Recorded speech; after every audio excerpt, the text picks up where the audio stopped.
Amahoro y'Imana abane namwe bakunzi bacu, dushima Imana ko iduhaye aka karyo gukongera kuganira namwe. Tugiye kuganira rero ku kinyobwa citwa soda. Ikinyobwa citwa soda canke limonade canke ifanta niko dukunze kuvuga. Imana yaremye umuntu ashobora kurya, kunywa no guhumeka. Kandi ubushakashatsi bwerekana ko havuye guhumeka, kunywa bigira kabiri mu bigize ubugingo bw'umuntu. Umuntu rero ashobora kubaho gihe runaka ariko aranywa ibintu bitunga amagara yiwe. No musi rero tuvuga kuco bita soda. Soda ni iki? Soda ni binyobwa, ariko ivyo binyobwa biba bikozwe hanini mu isukari, kaba birimwo isukari, bikabamwo cyo bita colorant, bikabamwo nivyo bita gaz carbonique. Ibihingurwa bihingurirwa mu mahinguriro.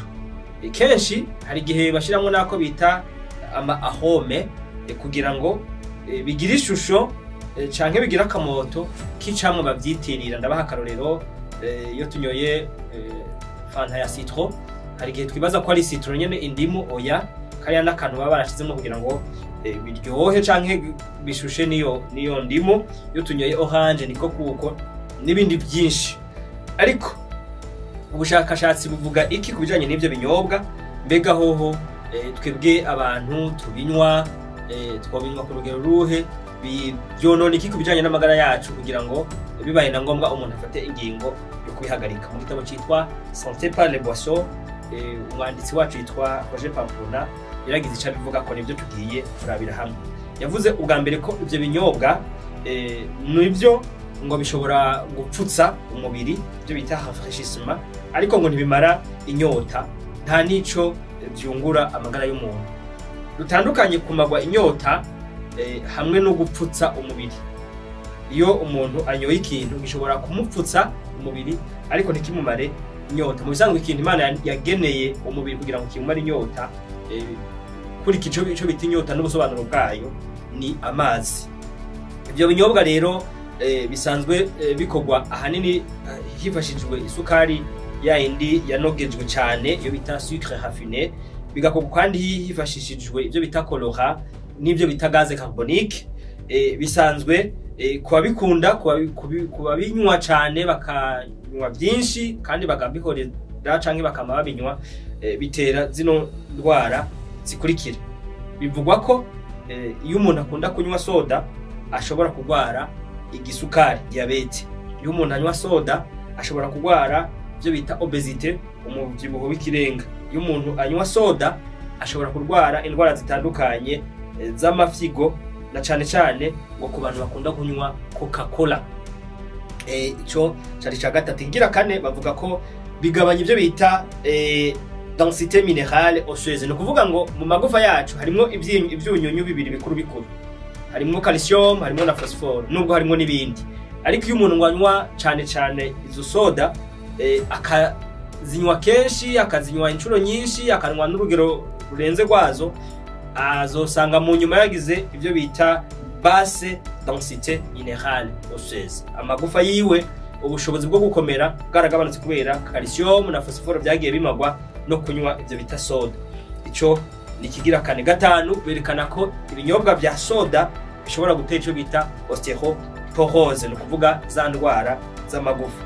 Ubushakashatsi bwerekana ko iyo umuntu anywa soda cyane ngo ku bantu b'igitsina gore, umuntu akaba anywa agacupa kamwe k'isoda cyane Coca ku munsi, nubwo ngo katarimwo caffeine canke hato harimwo isukari, byerekana ko mu mubiri w'umuntu ibice 5 kwijana by'abakoresha iyo soda bishobora gutuma amagufa yabo atakaza, agira ikintu atakaje, kugira ngo mu nyuma uzosange warwaye ico bita osteoporose. Niyo mpamvu ku bantu b'igitsina gore ngo atari byiza kunywa cyane soda, na cyane kunywa Coca-Cola ko yoyo si byiza kuyikonsoma.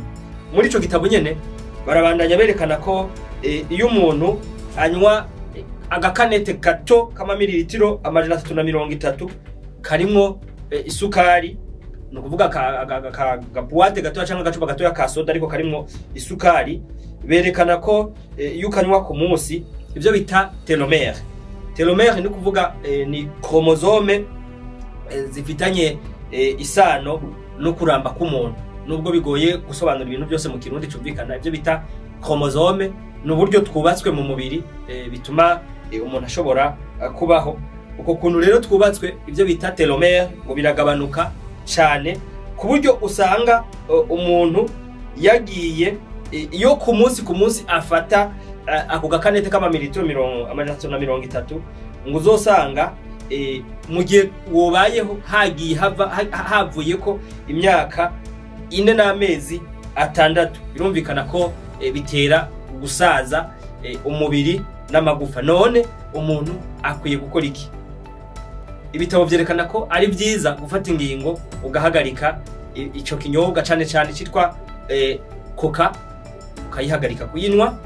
Kubijanye n'ubundi bwoko bakerekana ko ari byiza kugabanya urugero bahora bifata. Ko hari abantu usanga buri munsi banywa citron canke orange canke sprite canke ubundi bwoko bw'ico kinyobwa. Si byiza.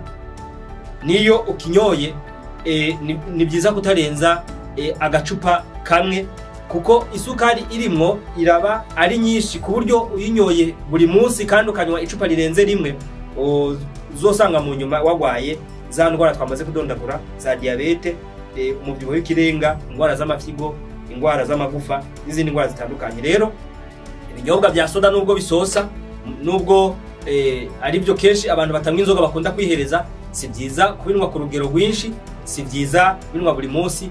Nayo Coca yoyo inyungu iciza no kuyihagarika. Murumva rero ko kunywa ibyo binyobwa atari byiza, naho ubushakashatsi bwerekana ko bitari mu alcohol ishobora kuboreza umuntu ibindi binyobwa birimo alcohol, ariko ibyo binyobwa birimo isukari, bikabamo gaze carbonique n'ibindi abahingura ibyo binyobwa bashiramwo, dukwiye kubigabanya kubinwa, kubera ko isukari nubwo umubiri bikeneye, isukari ukenera usanga no mu fungurwa twayironse. Unywa rero soda, citron, orange, sprite n'ibindi bituvuze ko ari icaha, oya, ariko si byiza kubinywa buri munsi, kandi si byiza niyo binyoye kurenza icupa rimwe. Ariko Coca ni byiza kuyihagarika burundu mu buzima bwawe, niho ushobora kugira amagara meza. Mu iby'ubushakashatsi bwatubwiye kugira ngo bifashe amagara yacu, twirinde ibyonona amagara yacu kugira ngo tube abantu bazima.